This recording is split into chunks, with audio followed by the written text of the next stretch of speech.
DCP और ADCP south team को मिली बड़ी सफलता। एटीएम मशीन से छेड़छाड़ कर करोड़ों रुपए चोरी करने वाला गिरोह अरेस्ट। गिरोह के 3 आरोपियों को अरेस्ट कर पुलिस ने जेल भेजा। आरोपियों के पास से पुलिस ने करीब 20 लाख रुपए नकदी, कार, एटीएम की चाबी आदि बरामद की। एटीएम डिपॉजिट मशीन में पैसा जमा कर अकाउंट में पैसे चढ़वा लेते थे आरोपी। डिपॉजिट मशीन चेस्ट में पैसा जाने से पहले ही रकम निकाल लेते थे आरोपी। गिरोह खुलासे में इंस्पेक्टर धर्मेंद्र राम, विनोद यादव और दरोगा अभिषेक सोनकर की अहम भूमिका रही। डीसीपी साउथ दीपेंद्र नाथ चौधरी ने प्रेस वार्ता कर ये जानकारी। और उसमें उन्होंने ये बात बताई थी कि 21 मार्च से लेकर के 24 अप्रैल के बीच में 2 एटीएम से लगभग 1,38,00,000 रुपए का फ्रॉड हुआ है और पैसा गायब हुआ। और इसकी जांच थाना किदवई नगर ने प्रारंभ की। इसमें एडीसीपी साहब, एसीपी साहब सबने इसमें बहुत महत्वपूर्ण योगदान दिया और सबने इस पूरे केस को वर्कआउट करने में अपना एक अच्छा योगदान दिया। इसमें ये बात प्रकाश में आई कि जो एटीएम का कस्टोडियन होता है उस कंपनी का, ऐसी कंपनी का जो कस्टोडियन है, उसमें एक लड़का है दीपक जायसवाल, जिसको अभी आपके सामने प्रस्तुत किया गया था। ये पूर्व में इस कंपनी में काम करता था और इसने अंकित त्रिपाठी नामक एक लड़का, जो पूर्व में इसका मित्र था और वो भी किसी एटीएम में काम करता था, उसके साथ इसने साजिश करके उस एटीएम की एक चाबी इन 2 नए लड़के जो अभी आपके सामने प्रस्तुत हुए हैं, जिनके नाम क्रमशः विपिन दीक्षित और सुधांशु जायसवाल है, इनको दी।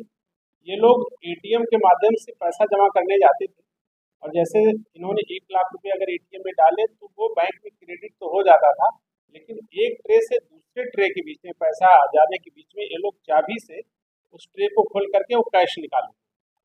तो इसमें एटीएम जो हुआ, वहाँ से बैंक में क्रेडिट का एक मैसेज चला जाता था, लेकिन वास्तविक रूप में वो पैसा एटीएम में फिट नहीं होता था। इस प्रकार से एक धोखाधड़ी करके जो है इस पूरी बैंक को इन्होंने लगभग 1,38,00,000 रुपए का नुकसान पहुंचाया था। तो इसकी एक FIR थाना किदवई नगर में दर्ज हुई, जिस क्रम में विवेचना शुरू हुई है। इसमें 3 अभी पकड़े गए हैं और जिनसे लगभग 19,15,000 रुपए अभी बरामद हुए हैं। और उसमें एक गाड़ी, जिस गाड़ी से लोग जाते थे घटना करने, वो गाड़ी बरामद हुई है और उसकी एटीएम की वो बरामद हुई है। उस पैसे से उन्होंने थोड़ी सी ज्वेलरी खरीदी थी, ज्वेलरी भी बरामद हुई है। ये सारी चीज़ें इसमें बरामद हुई हैं। और हम लोग अब इसमें अन्य जो कड़ी है, इसमें एक बात और समझ आई कि अंकित त्रिपाठी, मनीष त्रिपाठी और आशीष त्रिपाठी पुत्र रामकेश त्रिपाठी, जो कोयला नगर चकेरी के रहने वाले हैं, ये मुख्य रूप से ये लोग इसमें मेन प्लानर हैं और इन्होंने ही इन लड़कों को हायर किया और इन लड़कों के माध्यम से इन्होंने एटीएम से उसकी की ले करके उसको खोल करके पैसा लिया। इसके कई वीडियो फुटेज सामने आए हैं जिसमें इन सारे अभियुक्त एक साथ कार्य करते दिखाई दे रहे हैं। तो इस प्रकार से इस अपराध में अभी जो अन्य लोग भी हैं उनके खिलाफ इसमें कार्रवाई होगी और हम लोग इस कड़ी को जोड़ने का प्रयास कर रहे हैं। इसमें और कौन कौन से लोग जुड़े हैं जिनके खिलाफ हमको कार्रवाई करनी है। तो फिलहाल इन 3 अभियुक्तों को जेल भेजा जा रहा है और सारे अन्य जो भी लोग इसमें इन्वॉल्व हैं उनकी गिरफ्तारी करते हुए इसमें गैंगस्टर एक्ट में भी इसमें कार्रवाई की जाएगी। हाँ, इसमें टोटल इसमें 15 एटीएम का प्रयोग हुआ, जिसमें से एक एटीएम को करीब 20-20 बार यूज किया गया।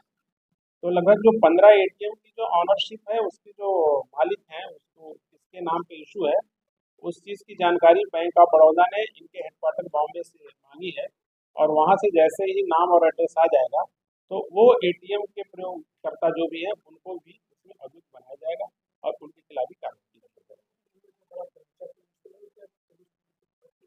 इसमें इसमें बिल्कुल इसमें बहुत ही अच्छा और पुरस्कार जो कार्य है, इसमें सीपी सर से बात करके इनको उचित पुरस्कार की घोषणा कराएंगे।